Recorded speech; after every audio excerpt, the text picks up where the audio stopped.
赵少康，欢迎来到 TVBS 少康战情室。在我们现场来宾，沈富雄委员、林亮君议员、林乃金小姐、费鸿泰委员、钟佩君议员、张志豪议员。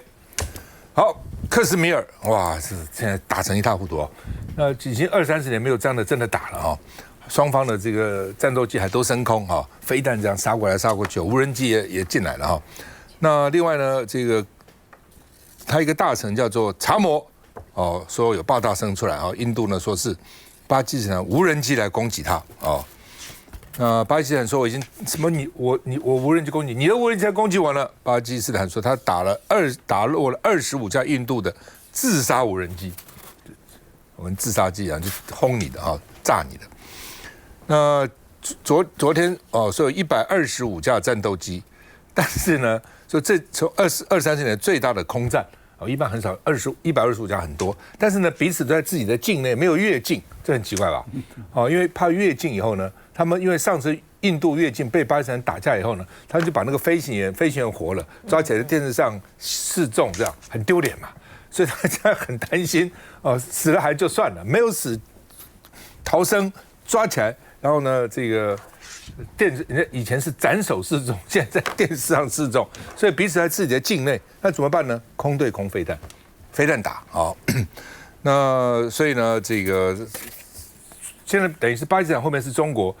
印度后面是美国跟法国了哈、哦。那这个为了怕被俘，所以呢都没有进到对方的领空哦，这也蛮好笑的哈、哦。那另外呢，美国也证实了，说巴基斯坦的歼10战机呢，歼10老共做的哈，击落了印度标风跟至少2架印度军机，一架是标风，这是法国做的，另外一架战机，另外一架是什么？到底是什么？哦，很可能是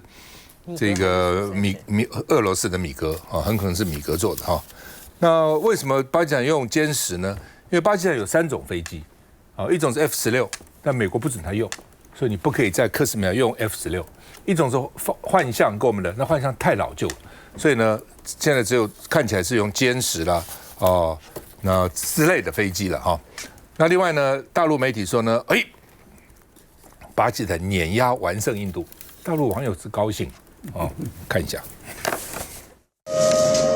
半夜警报声大作，民众纷纷逃到医院外头。周四这一晚，空袭警报持续回荡在喀什米尔的印度控制区。远方传来爆炸声，这里是当地大臣查摩，有至少5个地区疑似遭到巴基斯坦无人机还有飞弹夜袭。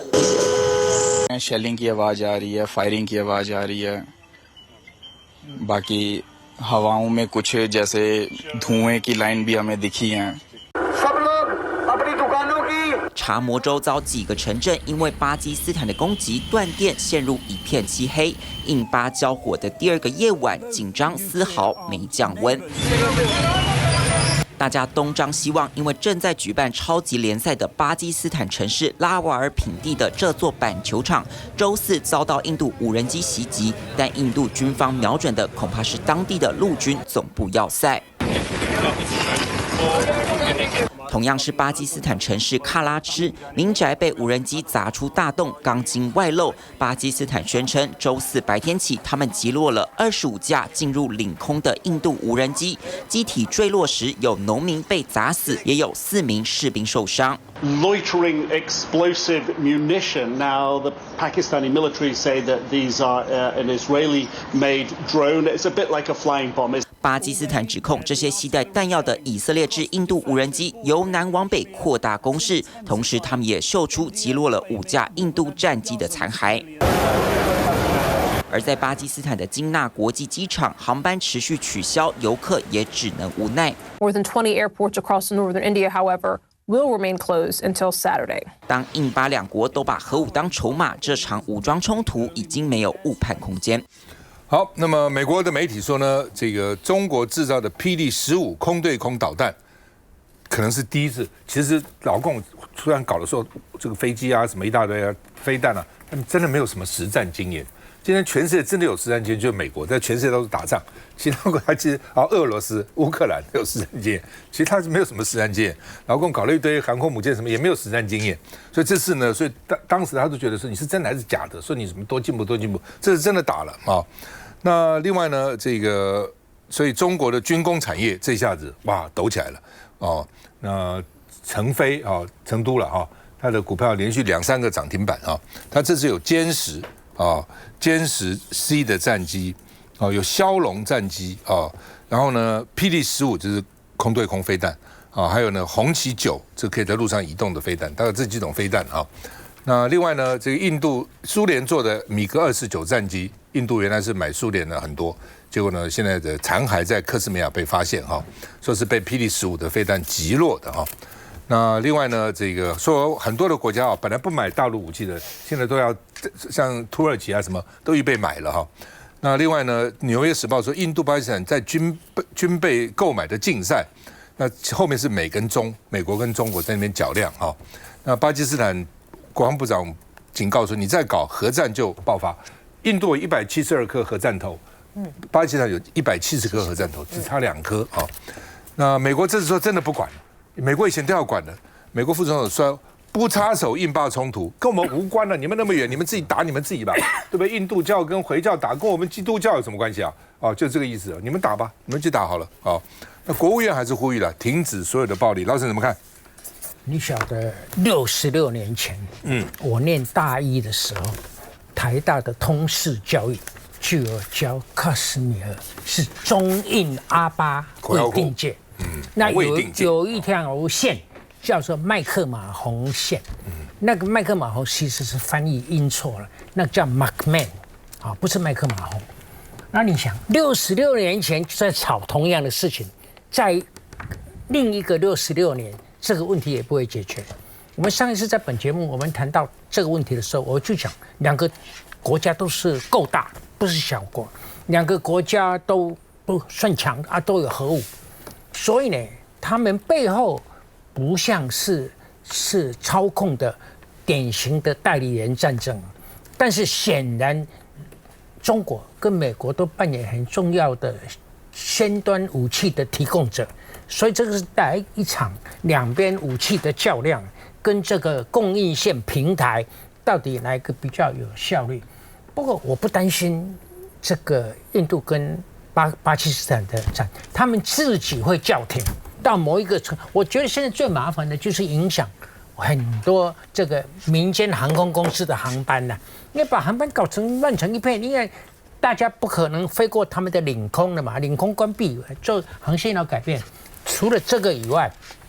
他们人都够多，你说杀吗？我跟你讲，他们都是信宗教的人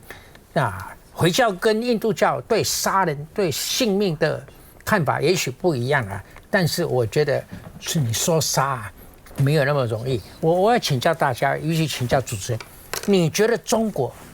跟美国这个背后提供武器的人可恶，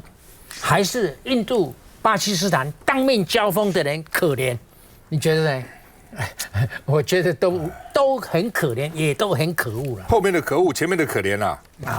讲实话了，真的是这样。所以没事，这件事情没事。而他们变来变去印度原来是跟中国很好的，后来又跑去跟俄罗斯很好，后来又跑去跟美国很好，巴基斯坦原来跟美国很好的，现在跟中国很好，所以变过来变过去。所以他那个武器各种都有。所以相较之下，我们台湾只有跟美国好，你看多厉害。好了，印度现在有14亿人口，巴基斯坦人口有不少，巴基斯坦2亿2千万，也是很多人2亿2千万是很多人就变成这个反正现在就打。那当然希望双方克制的不要真的动用核武了。传统武器打过来打过去，反正就是这样子的。而且至少他战机不越边界，就表示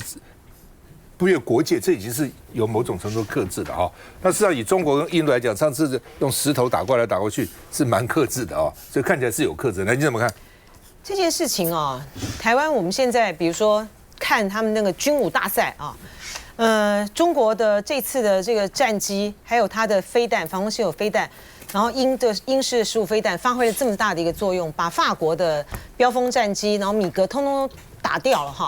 了在网络上面呢，中国的大陆的网友很兴奋这是没有错。因为呢，它就是在一个实战的经验上，这个歼十 C1跟这个标风呢，都是属于4.5代战机哈。可是它在这次上面呢，展现了这么大的这个实力哈，它还配合了大陆的这个红旗9的防空系统等等的整合作战哈，所以就是显示了在这一次呢，美国都非常的关注哈，因为我们真的是一点点那种看热闹的心情都应该没有的哈。歼十它只是第4.5代战机将近5代，对。对。大陆现在都歼36，第6代战机都在研制了。然后为什么美国这么的在意？就是美国呢，他就会见识到说，你在过去呢，在战场上面哈，甚至于被印度奚落哈，印度都奚落你中国这没有用啊，什么你这个巴基斯坦卖这些买这个中国这些东西，你都不会发挥作用的。你看这次就被打垮了，哈。所以美国为什么这么高度的关注？然后呢，印度呢在第一时间呢非常的嘴硬，他到目前为止他都没有承认啊，他们的标风战机呢被巴基斯坦打掉了。可是呢，事实上呢，现在不但是外国媒体的报道拍出了他的这个残骸，连美国军方都证实了，你就是被这个歼十 C 给打下来了啊。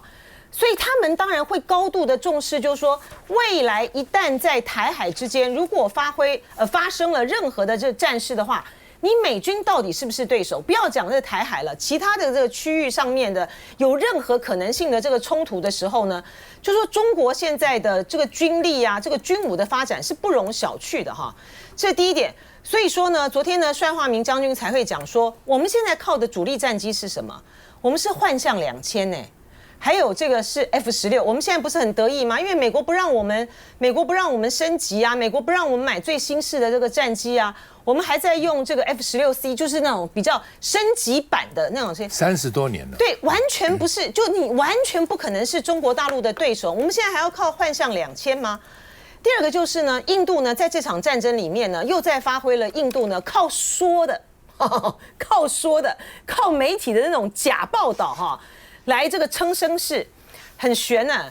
这个印度呢就宣称说，这个5月8号的时候呢，巴基斯坦呢对印度呢发动了无人机啊，还有这个导弹的这个袭击，所以呢，这个印度呢就成功的摧毁了巴基斯坦第2大城拉合尔的防空系统，还有巴基斯坦多架的战机，在哪里？没有看到啊，根本没看到啊。而且这个巴基斯坦说，我们5月8号根本没有发动任何的袭击，反而是说呢，你印度呢派出了29架是以色列制造的哈洛普的自杀式无人机哈，自杀攻击的无人机被我们打掉了，被这个巴基斯坦打掉了28架。所以说，在这样的这个情势之下，印度呢，这个莫迪总理也很妙，莫迪总理呢向来呢就是习惯呢就是搞这种声势哈，然后印度的这个媒体呢也都非常的配合，所以大陆的媒体呢就非常的这个嘲讽的就在说，印度呢又在打幻影战术来宣称他自己的胜利。所以呢，我非常的同意大佬呢刚才讲的一句话，就是说很有可能啊，在这双方呢各自这个宣布这个胜利呢，取得了这个胜利之后呢就退了，而先退的呢很可能是印度。印度爱吹牛，不是只在这里，是啊，在全世界都爱吹牛，他都在吹牛啊。所以他在美国很多高管都是印度人哦，他英文还不错。台湾人很惨，台湾就爬不到很高的职位，除非你自己发明像黄仁勋这样，否则的话，在一般的公司做都看到印度人就往升，因为很会讲话哦，也会写啊，都会哈。所以呢，印度会这个。那大陆网友很兴奋，大概就是因为武器嘛，他们觉得，因为之前大家都在想说，这真的还是假的。对不对？我常常脑筋就想起来什么北洋舰队有没有？就那个时候哇，说哇搞多少舰队，不跟日本一打全部垮了哈？到底会不会这样？看这次看起来，所以大陆网友很高兴。昨天我访问唐湘龙在上线谈这个，到现在已经收看超过将近40万人了，吓死人！怎么会那么多呢？他们非常兴奋。休息一下再回来。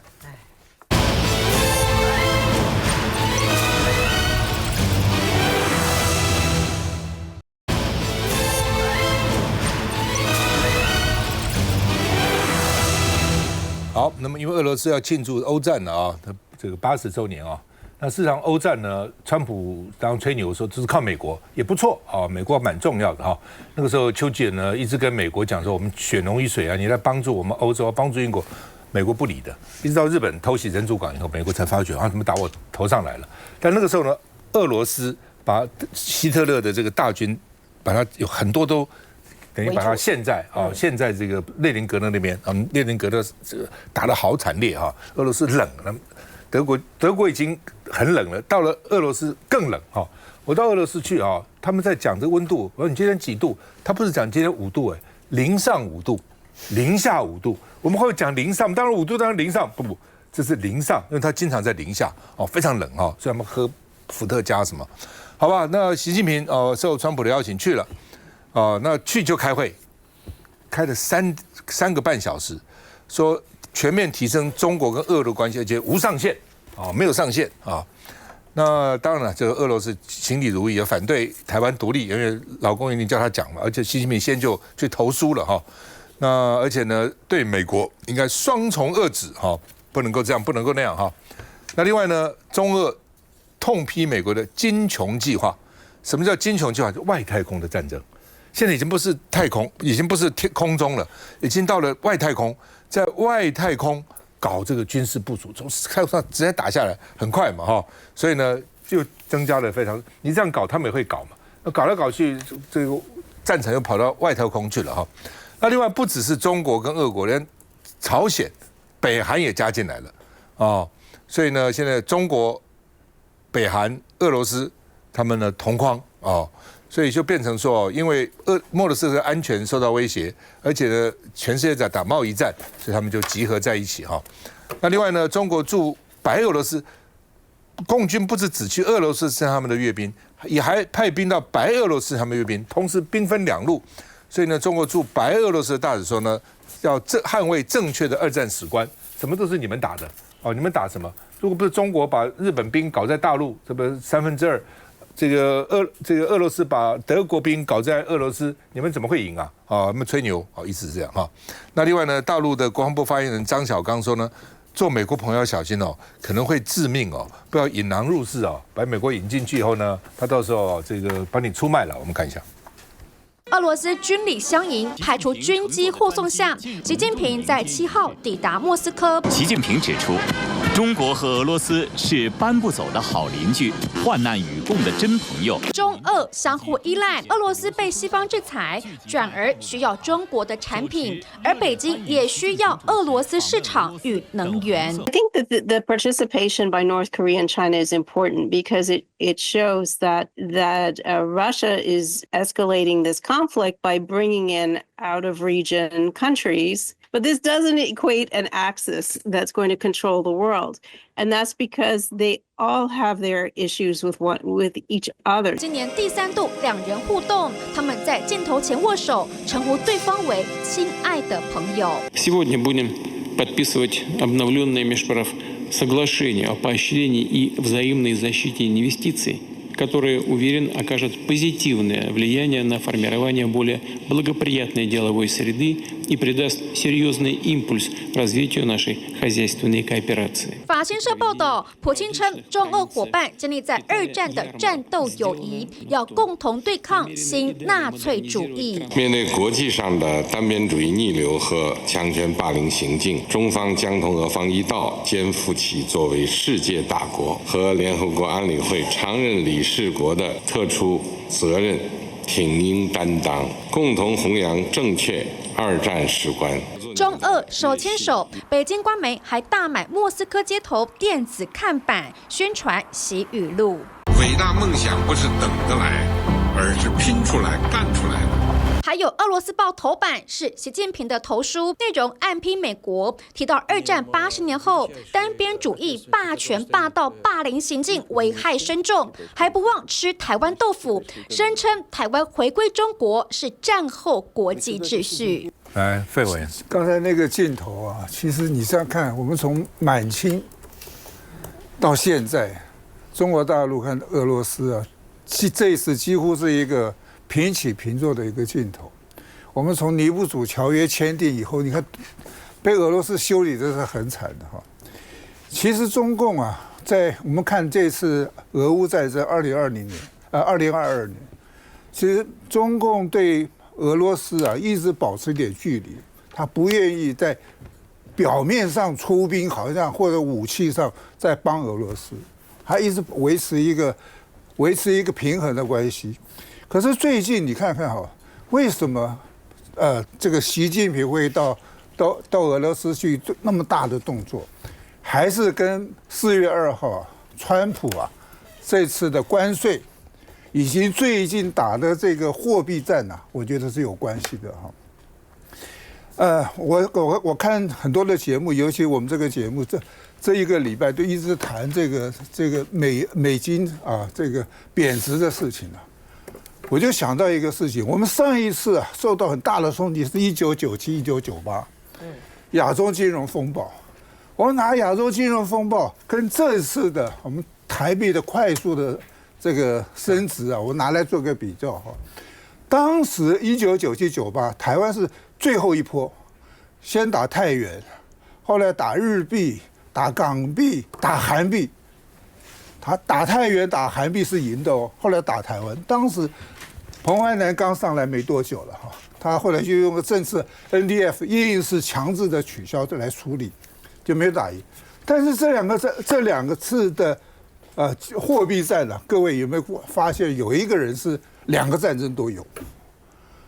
索罗斯那一次啊，索罗斯有个年轻的 partner， 现在是美国的财政部长，所以他看过这个1997、98的那个金融战那个美金的战争，他是有看过的。这次平常讲，我认识彭淮南那么多年。怎么可能会容许2天之内涨7%到10%？政府要出手太容易了啊！那个金额也不是很大，甚至我要拿个超过50亿美金100亿美金一天都可以办得到，不是办不到的。你看这次的货币战哈，是同时各个国家，不是只有台湾啊，韩币什么像亚洲的货币同时被攻击啊。这个东西不是一般的像索罗斯那么再大的那种商人都办不到的。这个代表是什么意思？我要跟各位报告，当然是政府的力量介入了嘛。这是我平常讲，我刚才为什么要扯到这个东西？老共对美跟俄之间，他一直维持一种很微妙的平衡。这是为什么那么大动作？从关税的贸易战到货币战争。老共觉得他要重组一个次序了，至少他不能跟美国在卑躬屈膝，所以大家往后看嘛这个日后的金砖，还有上合会，上合组织上合会啊，就是中亚很多的国家，中东国家上合会，再加上 RCEP， 我相信它会慢慢的凝结。如果川普还是这样子我行我素的话，会让这几个组织快速的结合。但是川普会不会择善固执？我想不会的。这个人实在太善变，择恶固执。来，佩君。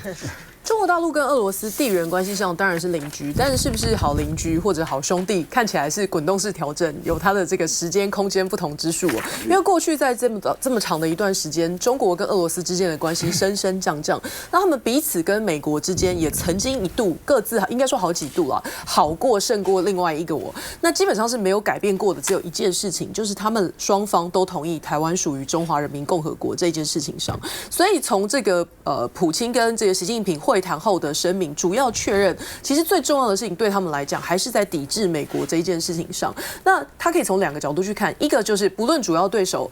基本上就是中共的这个关税战。那另外一件事情，当然就是主要影响俄罗斯的俄乌战争。所以两国这个声明，你可以说他们就是背靠背的一起发出这个声明，因为他们各自在维护自己国家的最大利益。不过呢，对台湾的主权来说，我们关注的当然就是习近平也好，普京也好，但是我们关注的是他们对两岸关系之间的描述。可是说真的，这次的会谈也好，过去这么长的一段时间也好，这个中俄的立场其实基本上是没有变过的。就算他们两国之间的互动或者互信升升降降，但是他们的这个最大公约数都还是台湾属于这个中华人民共和国这件事情上面。所以我想事前对这个会谈，大概我们官方或民间都没有什么太大的期待吧，因为会后也是这个非常如同过往这么长一段时间的立场，没有什么太大的变化。